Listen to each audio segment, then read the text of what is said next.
So, have you heard about the Impossible Burger yet? It made a bit of a splash on social media a year or two ago, and it's finally becoming available for consumption in more and more locations. Now, according to the website of Impossible Foods, which is the company behind the Impossible Burger, Well, duh. these 100% vegan burger patties are not available in grocery stores yet, only in select restaurants. So don't be too surprised if you haven't had a chance to try one yet.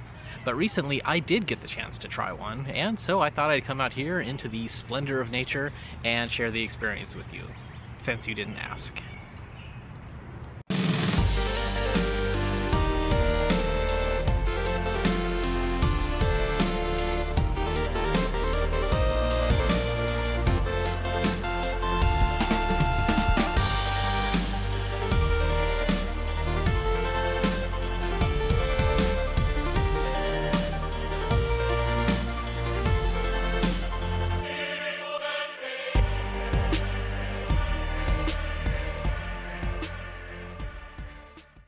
So what is the Impossible Burger? Well, as I mentioned earlier, it is a 100% vegan burger alternative. The ingredients are mostly wheat protein, potato protein, and a mysterious ingredient called soy Leghemoglobin. Now, if you remember your basic biology, hemoglobin is the protein that carries oxygen in the bloodstream. It's basically composed of iron atoms bound to heme groups, which then bind to oxygen. Even though it performs a function that is fairly specific to red blood cells, heme is present in many plant species as well, especially those with a high protein content, such as soy. In essence, Impossible Foods uses the heme in soy to create a fake blood to infuse into their burgers, which they claim is what gives their burgers that iron-rich, meaty taste that makes real burgers so good. So in short, does it really taste like meat? Well, based on my one experience, I'll have to say no, although with a few big buts. I like big butts and I cannot lie. Well, come on, who doesn't? Although I can't honestly say that the one I had tasted like real beef, I do have to say that it came much closer than any other veggie burger I've ever tried. It had a nice little bit of sear on the outside and was still nice and tender on the inside. And the texture was pretty close to ground beef, although a little softer, maybe even mushy. When you first take a bite, it honestly doesn't have a lot of flavor at all. It's not unpleasant, it's just not terribly impressive. The aftertaste is actually stronger than the first taste, but it took me a few minutes to place exactly what it reminded me of so strongly. And after a few minutes I realized it tasted a lot like rice cakes. Ricey, ricey, rice, no one likes rice cakes. No, I mean, it's not unpleasant, it's not bad, it's just a little odd. One thing I do want to point out is that every video I had seen of these burgers before actually trying one showed all of this nice reddish juice seeping out. The one I ordered was served to me medium well to well done. It was still moist, not, burnt or dried up, but there was definitely no juice coming out of it either. The restaurant didn't even give me an option on how I wanted it cooked, so I couldn't order it medium, which is my usual preference. Now, I'm not sure if that was just that restaurant's policy or if that was a manufacturer's recommendation. Now then, was it worth it? For vegans and vegetarians who miss burgers, probably. For adventurous foodies who are just curious to try one, again, probably. Once.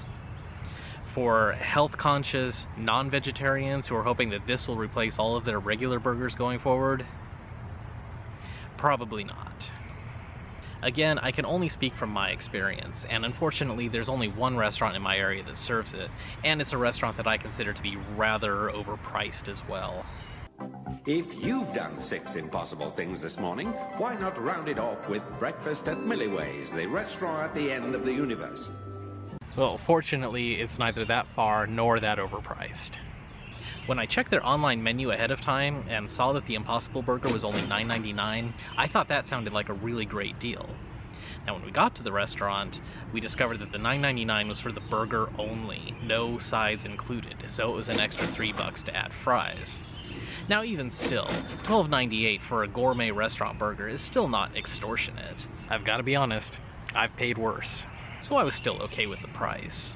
But when the burger came, it was barely bigger than a slider. It was very disappointing. So for my experience, I'd say that the price wasn't really justified. The burger was small, I didn't get a choice in doneness, and the taste and the texture were just okay. If I ever become a strict vegetarian or a vegan, I know that burgers are what I'm going to end up craving the most, and on that day, I may very well come back for an Impossible Burger to quell those cravings. But due to the price, it would be a very infrequent treat. So hopefully, if you're interested in trying one of these, they're a little bit cheaper wherever you are. I've heard that a few fast food chains have started carrying them in New York and in Chicago, so these may very well start to become more mainstream. And I am just environmentally conscious enough to view that as a good thing when you consider how destructive cattle farming can be on a large scale. But save the planet or enjoy a nice juicy burger. What is more important, a man's life or your smegging lunch? That doesn't even deserve an answer.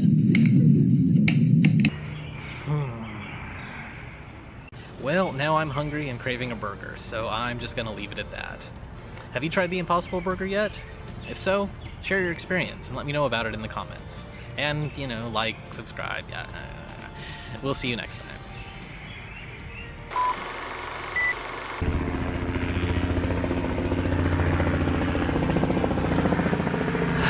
Helicopter.